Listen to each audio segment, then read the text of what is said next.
de tus artistas favoritos. De 11 de la mañana a 12 meridiano y es grabado y retransmitido de 12 a 1 de la madrugada por esta misma emisora. Se transmite en la costa este de los Estados Unidos de América por el canal 513 de Time Warner en los estados de Nueva York y New Jersey y por el canal de AT&T para los estados de Massachusetts y de Maine y las ciudades de Nueva York, New Jersey y Boston.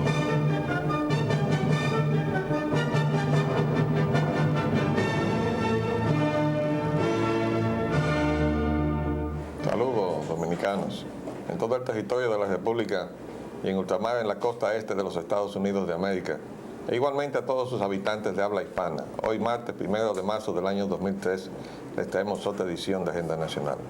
Este programa sustenta los valores de la libertad y la democracia y el derecho de los dominicanos y los latinoamericanos al desarrollo económico y social, con apego y respeto a los principios de soberanía y autodeterminación que sustentan y hacen posible la convivencia pacífica de pueblos y naciones, para identificar y analizar los obstáculos que han impedido e impiden que alcancemos la condición de vida y la felicidad a la que somos acreedores. Les habla Leopoldo Espaillat, Anita. Para llevar adelante este programa contamos, como siempre, con la ayuda y colaboración de nuestro amigo el licenciado Roger Orlando Pina. Muy buenas, Roger. Muy buenas, muy buenas. Bueno, hay que recordarle a nuestros amigos que para hoy a las 11 en punto comenzaban 15 minutos de oración a escala mundial de un grupo de niños espirituales. Es una organización que ha estado laborando por la paz y está tratando de enviarle en estos momentos, precisamente, todavía quedan 5 minutos, un mensaje positivo a la mente y al corazón del presidente de los Estados Unidos, George Bush. Ojalá que eso cumpla ese propósito. Ayer fue el día de las juntas de vecinos. Me enteré porque viendo la prensa de hoy, pude ver que el presidente Mejía se había reunido con algunos representantes de las organizaciones que se han ido estructurando en torno a las juntas de vecinos. Y yo quería decir entonces, aprovechando eso, que esa entidad que hoy es parte importante del quehacer municipal comenzó a perfilarse en lo que a la República Dominicana se refiere en este evento. Santo Domingo 2000. Este evento lo prohibió la Universidad Pedro Enrique Ureña junto con el Colegio Dominicano de Ingenieros, Arquitectos y Agrimensores, CODIA, y en el cual quien está aquí hoy con ustedes participó con un trabajo sobre la estructura administrativa del fenómeno urbano. La idea de este evento era examinar, y esto fue en el año 1975, examinar, fueron los días 17, 18 y 19 de junio de 1975,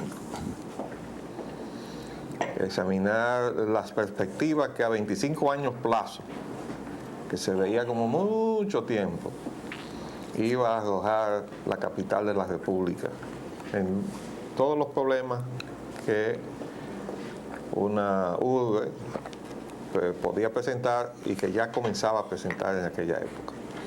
Bueno, pues en esa oportunidad yo tuve en mis conclusiones esta recomendación. Conclusiones de un plan de reestructuración del gobierno municipal, dividiendo la ciudad en demarcaciones bajo la supervisión de juntas de vecinos y estableciendo una interrelación institucional entre estas y el cabildo a través de regidores que les representen y una modernización total de los métodos y sistemas administrativos del ayuntamiento, incluyendo la reorganización y fortalecimiento de la Oficina de Planeamiento Urbano. Eso lo reforcé luego en otro evento que tuvo lugar en Jarabacoa sobre los problemas municipales, que lo organizó la Fundación Evers. Y allí yo dije, si llegamos al año 2000 con las perspectivas de deterioro que ya iban acusando los mecanismos administrativos municipales. Digo, si no es por las juntas municipales, la ciudad capital se va a hacer ingobernable. Entonces, con esa convicción, en el programa de gobierno de 1978, que trabajamos tanto a nivel nacional para el presidente Guzmán como a nivel municipal para el candidato del PRD, que era Pedro Franco Badía, en el programa que presentó Franco Badía pusimos las juntas vecinales y las volvimos a poner en el programa que le hicimos a José Francisco Peña Gómez. Y por eso esas juntas vecinales, que fueron auspiciadas desde el ayuntamiento, existen, porque nacieron en ese evento. Y hay que decir que, tal y como habíamos predicho, los problemas de esta capital no son peores gracias a esas juntas vecinales. Ahora, esto que acaba de hacer este gobierno, bajo la orientación de quien no sabe absolutamente nada de eso, con una oficina que debía estarse ocupando de otra cosa, y mientras la oficina llamada a opinar sobre eso, que es el CONAU, se quedaba con un zipper puesto, que es el disparate de haber dividido el distrito y la capital, las consecuencias las estamos viendo. En lugar de venir a resolver problemas, ha venido a causar muchísimos problemas que no hemos terminado de ver todavía. Pero había que decir eso, a poner las cosas en su sitio. Y además, escuchamos por televisión, aparte de las noticias que vamos a pasar más adelante, una rueda de prensa que estaba dando el ministro iraquí y que, para sorpresa mía, desde unos días a esta parte la está pasando la CNN. Parece que hicieron efecto las críticas. Bueno, y los últimos acontecimientos de prensa que han habido. No, las críticas que han merecido la forma en que se han estado manejando algunos medios, comenzando por CNN. Y entonces CNN había estado, y yo le escuché esta mañana, transmitiendo la rueda de prensa del ministro iraquí de prensa. Y él dijo que aviones norteamericanos habían bombardeado o ametrallado o habían disparado misiles a una caravana de autobuses, entre los cuales iban personas que se habían ido a prestar allí como escudos vivientes en Bagdad, entre los cuales había norteamericanos. Y mataron allí a varios norteamericanos y mujeres. Entonces, hay que recordar que hay un símil muy parecido entre esto que acaba de suceder. Yo imagino que esto va a impactar de una manera terrible al pueblo norteamericano, porque los precios de la guerra que se pagan son muy altos, pero son más altos todavía cuando usted va al frente de batalla, cuando es un soldado y lo mata lo que le llaman el friendly fire, que es el fuego amigo, es decir, cuando por equivocación la propia tropa, como estaba pasando hace unos días, se cayeron a tiros unos con otros. Entonces, pero peor aún es cuando la tropa mata civiles, y si mata civiles como están matando a los iraquíes, eso es terrible. Pero a muchos norteamericanos eso no les va a impactar, a otros sí, porque ahí hay mucha buena gente en el pueblo norteamericano. Los mismos que fueron entonces a Israel a impedir que los tractores de Ariel Sharon demolieran una aldea palestina. ¿Y qué pasó? Que el tractorista, obedeciendo las órdenes que tenía, le pasó por encima a esa muchacha de 23 años que había ido, estaba muy tranquila en su casa, pero ella fue allá a defender a los palestinos. Eso es lo que se llama generosidad de corazón. Y habíamos dicho aquí que eso es lo que ha hecho grande y debería ser el único elemento para que Estados Unidos sea grande, su capacidad de dar amor y solidaridad, pero no su capacidad de erigirse como un gran monstruo bélico para entonces doblegar a todo el mundo por la fuerza. Porque eso puede ser, pero hasta un día, hasta que todo el mundo se reúna para acabar con ese que concentró todo el poder, y entonces de un día deja de tener todo el poder porque todos los imperios se caen. Entonces ese derrotero nosotros no se lo queremos ver recorrer a los Estados Unidos, aunque lo ha comenzado a recorrer. Y esta situación de la muerte, si todavía no lo han confirmado, en la rueda de prensa que siguió, los periodistas estaban cuestionando entonces al general norteamericano que da esa rueda de prensa cotidianamente, y él decía que no sabía nada, pero se va a tener que saber. O sea que de hoy a mañana sabremos si es verdad o no que los aviones norteamericanos mataron a norteamericanos. Y si eso es así, ustedes verán el impacto que eso va a tener en el pueblo norteamericano que ha estado apoyando la guerra, porque hay una parte muy grande que no la ha estado apoyando. Yo no sé si tú viste esa noticia, esa información. Sí, eso es correcto. Y también otra de que un autobús que pasó por un puesto y le ordenaron detenerse, o no yo, o qué sé yo, o ¿cómo se llama? Se puso nervioso y siguió de largo. Le dispararon y ahí mataron 8 mujeres y 6 niños. Ahora están investigando porque también hay otra versión y es que no le avisaron bien al conductor del autobús. Mire, aquí hay una información que la voy a adelantar, de que están mandando jovencitos al frente de guerra. Los están reclutando, los están mandando. Y dice el neoyorquino, es un comerciante de Nueva York, que esos son los mismos niños que, como todavía no tienen ni siquiera 18 años, no se les permite fumar, no se les permite beber, no se les permite muchísimas cosas legalmente, pero se les permite ir a morirse al frente de guerra. Así pasó con Vietnam, Y recuerden que Vietnam levantó de tal manera en contra el sentimiento norteamericano que tuvieron que matar jóvenes norteamericanos en la Universidad de Kent, y ahí se desplomó todo el esfuerzo de guerra y la moral de los Estados Unidos. Ahí fue donde se derrotó a los Estados Unidos. Y los pobres soldados que los mandaron sin ellos querer a pelear allá y a morirse en la selva de Vietnam, cuando llegaron a su patria de vuelta, eran unos parias. El pueblo norteamericano no los recibió como héroes que venían de haber ido a defender los ideales de libertad. ¿Por qué? Porque la causa por la cual ellos estaban peleando no contaba con el apoyo del pueblo norteamericano. Entonces, por eso decimos que cuando los que están por allá arriba, y por cierto, también oí una intervención que decía, crítica contra Roosevelt, que se estaba pareciendo a McNamara en términos de su divorcio, de su percepción sobre la realidad de Irak, como la que tenía también McNamara de la realidad de Vietnam. Eso ya se lo están diciendo los norteamericanos. En realidad eso es así, y una ignorancia crasa. Entonces, yo creo que vamos a ver lo que habíamos predicho. Esta guerra va a retroalimentarse al seno de la sociedad norteamericana. Pero ojalá que los intentos que todavía se hacen, incluyendo las oraciones que ya terminaron hace 7 minutos, conduzcan a detener este genocidio que se está produciendo contra la población civil, porque esos bombardeos, aunque no han tirado la madre de todas las bombas, la que pesa 18.000 libras de explosivos en una bomba que pesa 22.000,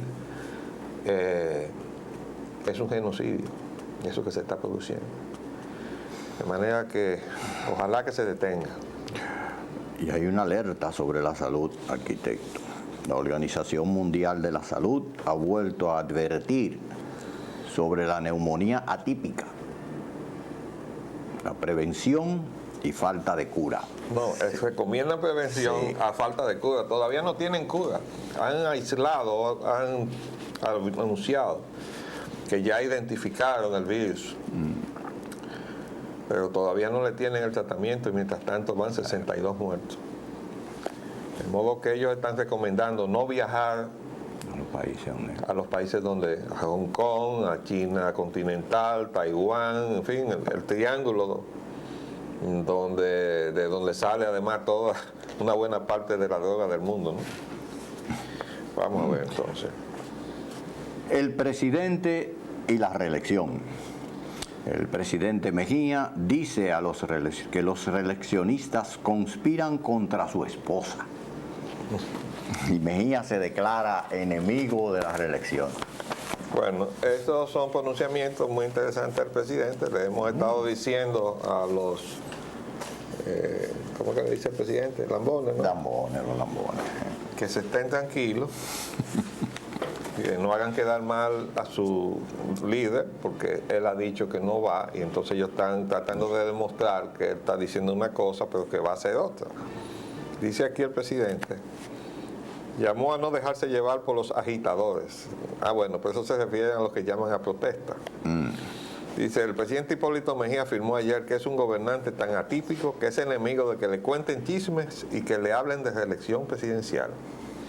Indicó que aunque en todos los actos oficiales que encabeza se encuentra con el mismo discurso para que acepte de postularse, esos sectores no hacen más que conspirar contra los miembros de su familia, incluida su esposa Rosa Gómez de Mejía, que le han pedido que diga no a la reelección.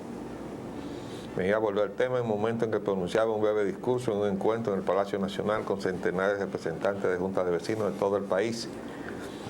Uno de los contertulios le interrumpió para gritarle con voz estruendosa y la frase 4 años más, presidente, generándose de inmediato un aplauso colectivo de los presentes. Usted está conspirando contra doña Rosa, reportó el mandatario, al tiempo que dejó claro que aunque la gente insiste, él continúa decidido en su trabajo por resolver los problemas. Y si una vez me decía un amigo que a los presidentes les gusta que le metieran chismes y que le hablen de reelección. Y a mí ninguna de las dos cosas me gustan, pero la acepto porque tampoco me voy a poner bravo por eso. Pero la historia, pues la historia me juzgará. Bueno, yo simplemente le pido que para darle más fuerza a sus palabras, agarre a la cabeza del PPH y lo mande a descansar a su casa. Y así los que van más abajo en la estructura esa van a coger la seña de que eso es lo que va. La palabra del presidente, no la reelección. La marcha hacia las elecciones del 2004. El señor Estrella sigue adelante, pero Peinado se le pega. El tercer boletín incluye el 71% de los votos válidos. Se refieren a la... Los seguidores de Peinado advierten que sin nuevas primarias, en San Pedro de Macorís no habrá unidad en el Partido Reformista Social Cristiano. Yo escogí entre todos los titulares de la prensa de hoy el del Diario Libre porque es el que más representa una situación dinámica en donde Estrella estaba muy adelante de Peinado y en la medida en que han avanzado los boletines, Peinado ha comenzado a reducirle la distancia. Por eso escogimos Estrella sigue adelante, pero Peinado se le pega. Dice, el tercer boletín ofrecido anoche incluye el 71% de los votos válidos. Y Estrella aventajaba a Peinado por 2.858 votos en las elecciones primarias del Partido Reformista Social Cristiano. Pero como hay un lío ahí en San Pedro de Macorís, hay otro titular aquí en el periódico El Caribe, que dice, los seguidores de Peinado advierten que sin nuevas primarias en San Pedro de Macorís no habrá unidad en el PRSC.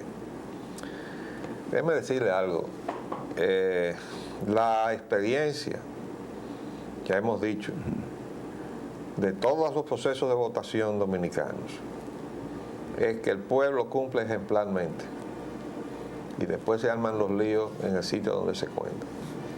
Claro, no estoy descartando que se hagan algunas diabluras, como por ejemplo darle unos credenciales para que puedan votar a quien no le corresponde. Ya vimos que hasta el presidente tuvo que mandar a cuartelar a las Fuerzas Armadas y la policía porque se decía que muchos militares y policías estaban inscritos en las listas de votación.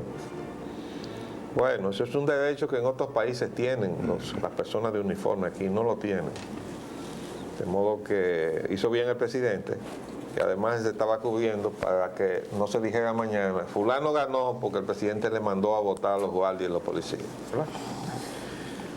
Pero los dominicanos tenemos que hacer de los procesos electorales, los generales o nacionales y los internos de cada partido, tan pulcros que cuando un candidato le gane a otro por 15 o 20 votos, el otro se dé por derrotado.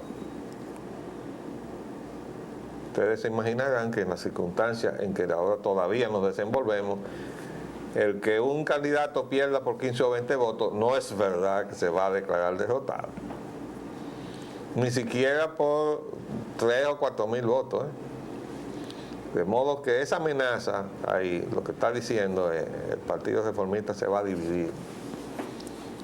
Porque yo dudo que vuelvan a hacer esa primaria en San Pedro de Macorís, pero vamos a ver. Pero esa es la situación. Sí, en gran medida, como usted sabe, los resultados de las elecciones también están en el manejo que se le da a esas elecciones. Como tú bien señalaste, el pueblo cumple a cabalidad con su deber de votar, pero entonces ya de la urna hacia allá, más adelante, son es que vienen a caer entonces en la cuestión de los manejos de los resultados. Y ahí no, y si hay que meterle sí. una computadora, entonces que se complica. Entonces que se complica el asunto. Pues. Y ustedes saben que ya los partidos procesan en computadora todo. Y ahí hacen muchísimas cosas endiabladas. Hay técnicos tremendos. Estados Unidos y su informe anual en derechos humanos y Haití. Estados Unidos denuncia torturas y ejecuciones extrajudiciales en el país. Migración haitiana. Estados Unidos trata de justificar la agresión a Irak. Fíjense, parece como que una cosa y la otra no tienen relación, pero sí tienen. Le voy a explicar por qué. En primer lugar, estamos viendo el mismo episodio anual en donde, ya le hemos dicho, Estados Unidos tiene todo el derecho a forjarse su opinión y circular internamente entre todos sus organismos el criterio que tengan formado sobre cualquier otro gobierno. Ese es su derecho. Pero no pueden hacer lo que están haciendo, porque eso sí va consono con lo que acaban de hacer con Irak. Nosotros estamos por encima de todo y nosotros dictaminamos y decimos que fulano esto y fulano lo otro, y Estados Unidos no puede hacer eso. Además, hemos dicho que es una necedad sacar todos los años un informe que lo que hace es que alborota las avispas. Cada vez que el informe sale, las reacciones que se producen son totalmente contrarias a las buenas relaciones con los Estados Unidos. Entonces, ¿por qué seguir insistiendo en eso? Háganlo circular entre sus embajadas, dígale, el Departamento de Estado piensa del gobierno donde usted está acreditado esto y esto y esto, y hágale una encomienda, mire, por los medios diplomáticos que sea posible, fortalezcan estas acciones, en fin, denle instrucciones, pero no se erija en un árbitro, sobre todo cuando usted tiene techo de cristal, porque resulta ser que Estados Unidos no le puede dar lecciones de respeto a los derechos humanos a ningún país. Cuando se ha hablado aquí de que hemos atropellado a los haitianos, los empujones que pueden haber recibido por un trato inadecuado de algún militar desaprensivo o que no tenga la formación necesaria para manejarse en esas tareas, no tiene ningún parangón con lo que le hicieron en un cuartel de policía a un haitiano que detuvieron, que no voy a entrar en detalles, todo el mundo que lee sabe cuáles fueron los lamentables detalles de ese atropello a ese ciudadano haitiano. Y nos van a dar clases de trato o maltrato y respeto o no respeto a los derechos humanos. Hágame usted el favor, vamos a hacer un paréntesis y volvemos en unos minutos.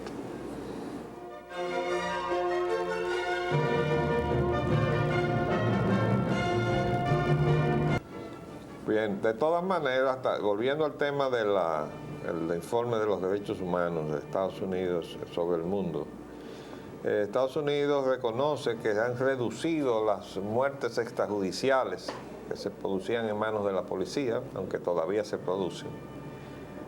Se señala en el informe, pero sustancialmente reducidos. Pero no dejan de pegarle su capitulito a la migración haitiana. Aquí está, migración haitiana. Nosotros todavía no tenemos el informe en toda su extensión, pero eso se consigue en el internet, de modo que haremos el trabajo de buscarlo y sacarlo. y lo estamos completamente seguros cuando lo comparemos con el del año pasado, que el capitulito ese va a seguir igualito, pero la pretensión de que nosotros le facilitemos la obtención de documentos, hoy, ¿por qué? ¿Por qué no se lo facilita los documentos como haitiano al gobierno haitiano? ¿Ustedes creen que es una casualidad que nos manden esa gente indocumentada aquí? No, eso es parte de la conjura internacional para presionar entonces aquí a los organismos dominicanos, del gobierno dominicano, para que lo documentemos como dominicanos. Es así, porque es más difícil de una persona que venga ya con una credencial de allá, que diga yo soy haitiano, yo soy fulano de tal, no, pero yo vengo de un planeta y aterricé por un paracaídas y estoy aquí en la República Dominicana, de modo que denme una credencial. Así no es, ni lo podemos aceptar. ¿Por qué Estados Unidos no lo acepta? ¿Por qué tenemos que aceptarlo nosotros? Porque, óigame, esto que se está jugando ahora mismo con respecto a Irak tiene una repercusión absolutamente en todas las relaciones del mundo. ¿Por qué? Porque el derecho nos hace igual a todos. Tanto en lo comercial como en la observancia de los atributos de soberanía de cada nación. Entonces, los Estados Unidos ejerce su soberanía cuando no le permite a un ilegal violar la ley norteamericana. Pero nosotros tenemos que permitirle a otros ilegales que violen la dominicana. No, porque somos iguales ante el derecho internacional. Y es ese derecho internacional el que tenemos que hacer respetar para que podamos vivir en paz, como dice el lema de este programa. La otra mención que dice Estados Unidos trata de justificar la agresión a Irak, es que ese reporte anual, y lo dice aquí, el reporte anual de la situación de los derechos humanos en el mundo puso ayer en claro un aspecto de la política de Estados Unidos que justifica a los ojos del gobierno y de la mayoría de sus ciudadanos, o sea, de Norteamérica, la guerra contra Irak. Y dice así, entre comillas, nuestro país se funda sobre el precepto de que la libertad es el derecho innato de todo ser humano. Y América, entendiéndose Estados Unidos, está orgullosa de servir como una fuerza por la libertad a través del globo, dijo el secretario de Estado Colin Powell al presentar el reporte. Ustedes recuerdan que le hemos citado la frase del abate Lacordaire frente a los primeros movimientos liberales, que entonces no eran neoliberales, eran los movimientos liberales en la economía, que decían, no, a los pequeños y a los pobres, quiten toda su defensa. Lo importante es la libertad, pero la libertad del grande y el fuerte de penetrar y llevarse todo de encuentro frente al chiquito y al débil. Entonces decía el abate Lacordaire, entre el rico y el pobre, entre el grande y el débil, la libertad oprime y la ley libera. ¿Por qué? Bueno, porque la ley los hace iguales ante todo. Es decir, ante la ley todos son iguales. Ya no hay un grande ni un chiquito, ni un fuerte ni un débil, sino todos iguales. Van a decir, pero que eso no se apega a la realidad. Bueno, pero si no luchamos para que eso sea la realidad, entonces nos vamos al otro extremo que se llama la ley de la selva, donde el grande se come al chiquito, ¿verdad? Y eso es hasta que un día le haga daño al grande lo que se comió del chiquito. Porque la historia también recoge eso.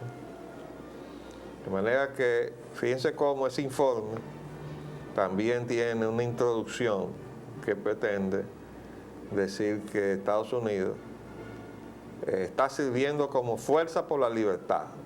Sería bueno preguntarle a los iraquíes cuál es su opinión de esa expresión del señor Colin Powell. Frontera con Haití. El presidente Mejía dispone apoyo a los ganaderos de la línea noroeste. Inclusive creo que sustituyó al comandante, ¿verdad?, por otro que ya había estado, que parece que había tenido una efectividad mayor en ese... Sí, aquí está, dice, ayer se conoció que la jefatura del Ejército Nacional había dispuesto el traslado del coronel Omar Monción Genao, comandante del 10º Batallón de Infantería con asiento en Dajabón, y que había sido designado en su lugar el coronel Cristóbal Terrero Ruiz, el cual estaba siendo solicitado por las asociaciones de ganaderos de la zona fronteriza para que enfrente la ola de robo que los azota. Recuerden que se estaba planteando la iniciativa de armar a los ganaderos para que pudieran defender, porque los estaban matando incluso. ¿Perdón? Sí, digo que el presidente parece que no quiso llegar ahí a autorizar eso. Bueno, él quiere agotar el recurso de que sea el ejército el que haga la defensa. Bueno, pues el ejército que la haga, ¿no? Porque en última instancia es así. Las instituciones están ahí para cumplir un cometido dentro de la sociedad. Pero si no lo cumplen, no se apuren. La sociedad buscará la manera de sustituirlo. Y le hemos dicho a las Fuerzas Armadas una y otra vez, no se descuiden con el problema de la frontera, porque la Constitución dice que la razón de ser de ustedes es precisamente custodiar la integridad territorial de la República, aérea y el espacio también marítimo, pero sobre todo su espacio terrestre, que está siendo invadido por una invasión paulatina y pacífica, entre comillas. Y ya estamos viendo que matan de vez en cuando a los dominicanos. Que no es tan pacífico. ¿Verdad? Y si ustedes no pueden hacer esa tarea, están diciéndole a los enemigos de las Fuerzas Armadas que tienen razón cuando dicen que ustedes están de más. Y nosotros, los que somos amigos de las Fuerzas Armadas, tenemos que decirles, no, vamos a cumplir el cometido que dice la Constitución, para que demuestren que ustedes tienen algo que hacer ahí, porque son el último reducto que nos queda ante esta amenaza, ante esta penetración. No podemos dejar que desaparezcan, pero cumplan su cometido, cúmplanlo. Llegó al Banco Central el nuevo gobernador, Lois Malcoun, y comienzan los despidos en el Banco Central. Bueno, él dijo que iba a achicar el Banco Central. Nosotros expresamos preocupación, dijimos, vamos a ver de qué lado que lo va a achicar. Porque si estamos de acuerdo de que hay cosas ahí que no tienen absolutamente nada que ver con la función básica del Banco Central, pero el problema es que la función básica del Banco Central se la acaban de quitar con la última ley. Entonces yo pregunto, ¿y para qué Banco Central? Ya no tiene ninguna función, no puede intervenir en el mercado, ya no controla el flujo, ni para adentro ni para afuera. Para adentro lo registra, y para afuera la ley dice que no puede intervenir en el mercado. Y entonces,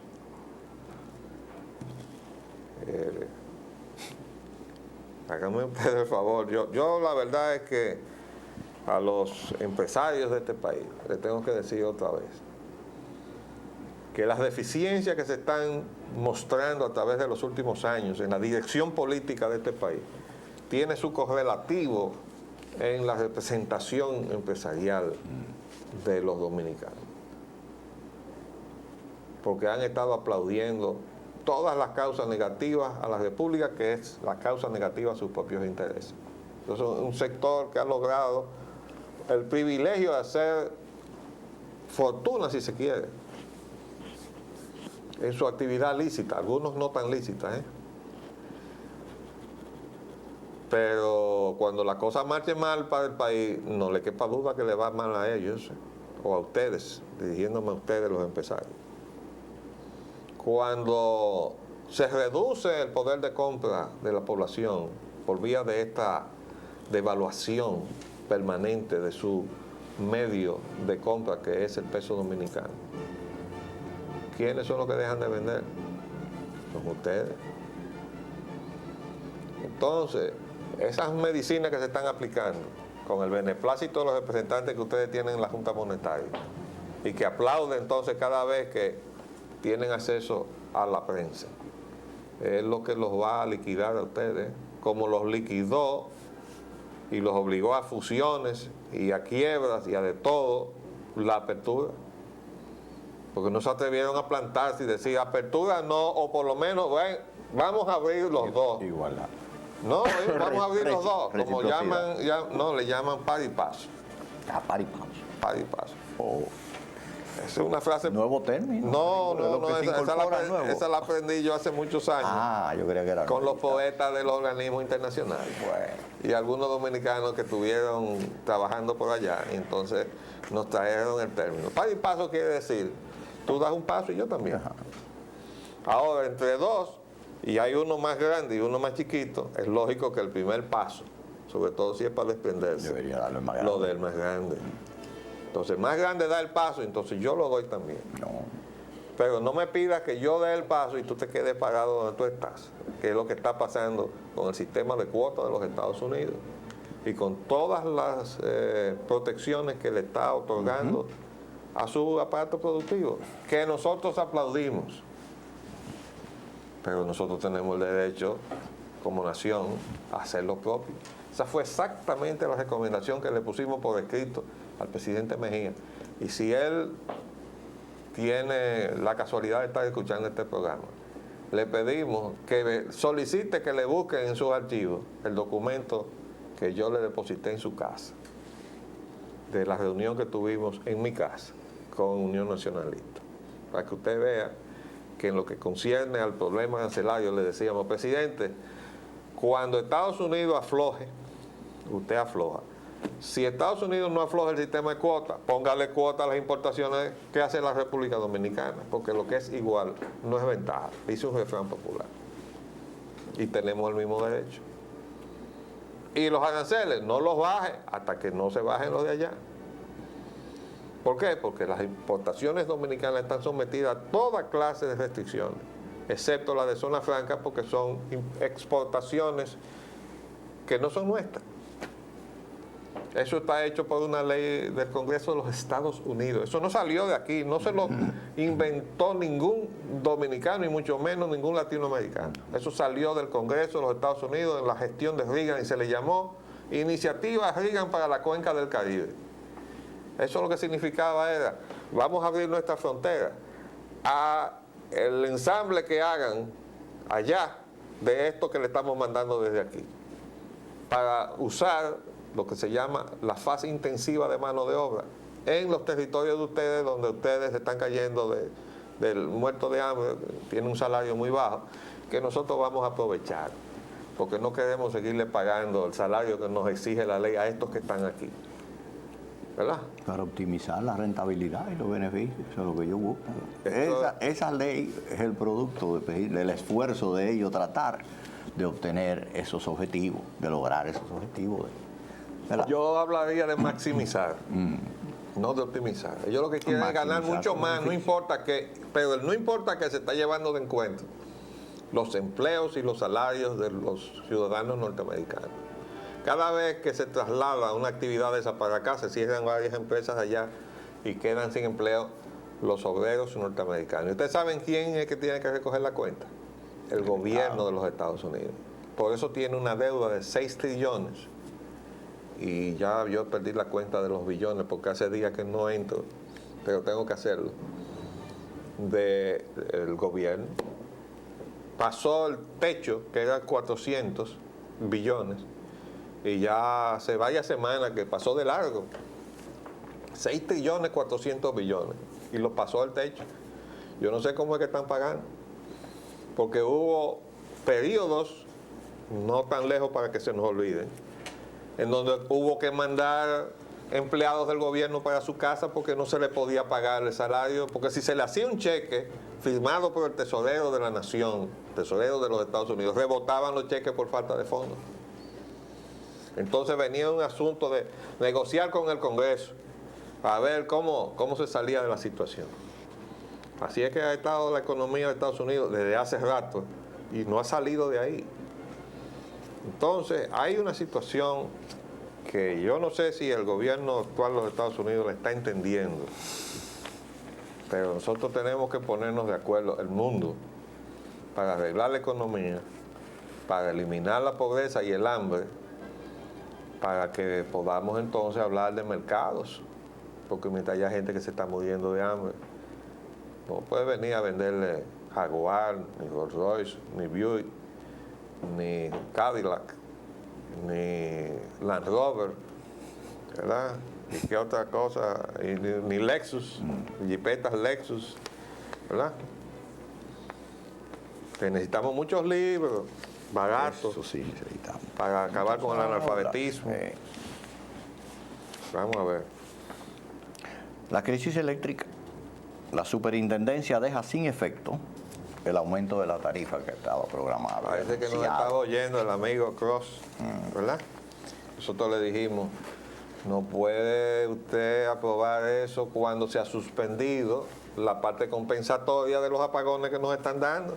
Es decir, si nos comienzan a subir la tarifa, por lo menos que nos comiencen a compensar en la forma prevista los apagones. Entonces, vamos par y paso. Ahí par y paso. Otra vez. Balanceamos. Un paso tú, un paso yo, ¿verdad? Yo te pago, pero tú me des cuenta de los apagones multiplicados por el factor que dice la ley. Y entonces vamos a ver de qué lado va a quedar mejor la cosa. Entonces, ¿qué hizo el superintendente? Que pagó el aumento. Vamos a ver hasta dónde esto funciona. La AES aún no decide la venta de su participación en Itabo. Dice aquí, pero la multinacional está decidida a venderla, pero mantiene el hermetismo. Bueno, lo que pasa es que la AES matriz allá tiene muchísimos problemas. Y eso me recuerda cuando el gobierno de Balaguer le vendió el Hotel Embajador y una buena parte de todos los apartamentos que había construido al señor Jeep, Simon Jeep. Y eso fue así, vendió masivamente todos esos apartamentos, excepto las torres que estaban en el medio, que las vendió directamente a Bienes Nacionales, pero después todos los edificios bajos que están del lado oeste, se los vendieron junto con el Hotel Embajador al señor Jeep. Y en un momento dado, comenzaron a venderse aquí los apartamentos y cuando uno averiguó resulta que el señor Jeep padre tenía problemas en Hong Kong. Entonces, Los inversionistas dominicanos. No, resulta que el gobierno británico lo tenía, si no lo llegó a meter preso, lo tenía amenazado de meterlo preso con una enorme multa que le había puesto, que él tenía que pagar. Y entonces él tenía problemas ya, para poder resolver sus problemas ya comenzaron a vender aquí los apartamentos. Por cierto, en una de esas situaciones, mi esposa y yo pudimos comprar el apartamento donde vivimos. Fue así. Y logramos que una de las asociaciones donde teníamos amigos nos buscara oportunamente el financiamiento que no teníamos. Y ahora estamos viendo lo mismo. Está en crisis la cabeza por allá y entonces están vendiendo por aquí. En todas partes la AES está vendiendo. Lo que pasa es que ahí hay un lío, porque la AES es distribuidora y no debió permitírsele meter a ser generadora. Ni siquiera participar. Y ahora resulta que detrás de esa venta están ahora unas maniobras y unos designios de apoderamiento del negocio eléctrico en su totalidad, que el país no lo puede permitir, ni el presidente Mejía lo puede permitir, porque ese problema hay que arreglarlo. Y a toda esa gente que ha estado chupando del sistema eléctrico dominicano de manera indirecta, pero conectados al bolsillo de los dominicanos, hay que sacarlo del negocio, Y en su momento vamos a ponerlo con sus nombres y apellidos. Nosotros sabemos quién está detrás de cada empresa aquí, porque es un problema político, para que lo sepan. No es un asunto económico, que sé yo qué cosa, no, es que detrás de esa empresa está fulano, o está Payensejo, o está Sutanés, y es así. De modo que el presidente tiene que disponerse a echar ese pleito político, que ya le hemos dicho que cuando él diga lo voy a echar, va a tener detrás a todo el pueblo dominicano. Hasta los empresarios dijeron que iban a acompañar hasta el aeropuerto a los llamados empresarios eléctricos. La producción de energía en consecuencia bajó 8.8%. Esos son los apagones. En febrero. Claro que tenía que bajar. Clima social. La policía resuelve el secuestro de Oscar Lama, hijo. Bien. Matan empresario de televisión en parqueo de su casa. Eso es en Santiago. En Santiago, y detienen a su hermano. Imagínese usted cómo se está descomponiendo la cosa. sobre todo en Santiago. Bueno, aquí también, pero las cosas que estamos viendo en Santiago como que van más rápido que nosotros, aquí en la capital. Porque allá se han visto varios asesinatos por encargo. Y la expresión de uno de los hermanos, cuando vio a su hermano en el suelo, fue decir que su hermano lo había mandado a matar. Mandado a matar quiere decir que está empleando a algún mercenario, asesino, para producir el hecho. Entonces, eso es preocupante. Sobre otro caso, y en esta ocasión de secuestros, la policía, que se ocurrió en Boca Chica, revela que un niño fue secuestrado, que ese niño que fue secuestrado al salir del colegio. Pero en el autobús. Yo no estoy seguro si el secuestro fue en Boca Chica. El empresario tiene vive negocio en Boca Chica y vive en Boca Chica, pero parece que al niño lo secuestraron saliendo de un colegio que lo iban a recoger en el autobús. Bueno, pero no dice, por lo menos yo no vi a cuál colegio, no lo menciona. Dice, fue secuestrado el pasado jueves cuando salía del colegio donde estudia y se disponía a subir en autobús que lo transportaría a su casa. Yo imagino que ese tipo de servicio no se da en Boca Chica. Dice que el rapto del niño se produjo el pasado jueves cuando el niño se disponía a subir al autobús que lo transporta de su casa al colegio donde estudia. Reveló que tras secuestrar al niño, la banda lo introdujo en un carro Toyota Camry de color verde. Bueno, no da los detalles. Lo que está diciendo es que estamos mal, porque la industria del secuestro sigue, pero la policía parece que se está reactivando. Bueno, para terminar tengo que decir en el capítulo de corrupción que Pepe Goyco y comparte ya no son responsables penales. O sea, se ha determinado que su falta no tiene ningún tipo de dimensión penal, pero tampoco tiene ninguna dimensión comercial porque ni civil. El Inter le quitó el expediente que tenía de reclamo. Esta gente ya están prácticamente suelta. Libre, totalmente libre. Hubo un ciudadano que le hizo un expediente, sí, pero lo descalificó, la justicia. Dijo que él no estaba en condición de constituirse en parte civil. Es decir, que ahorita veremos ciudadano todo. Abogado, que no Sí. era un ciudadano así por ahí. Él lo hizo para llenar un vacío, el vacío que estaba dejando Van Inter. Pues bien, eso es lo que hay hasta hoy. Se nos quedan muchas otras cosas que ya veremos cómo las vamos a cubrir mañana sobre la economía dominicana. Nos despedimos en el día de hoy. Hasta mañana. Les hablamos de Leopoldo Espellananita. Y Roger Bando. Hasta luego. Agenda Nacional les llega en vivo de lunes a viernes de 11 de la mañana a 12 meridiano y es grabado y retransmitido de 12 a 1 de la madrugada por esta misma emisora. Se transmite en la costa este de los Estados Unidos de América por el canal 513 de Time Warner en los estados de Nueva York y New Jersey y por el canal de AT&T para los estados de Massachusetts y de Maine y las ciudades de Nueva York, New Jersey y Boston.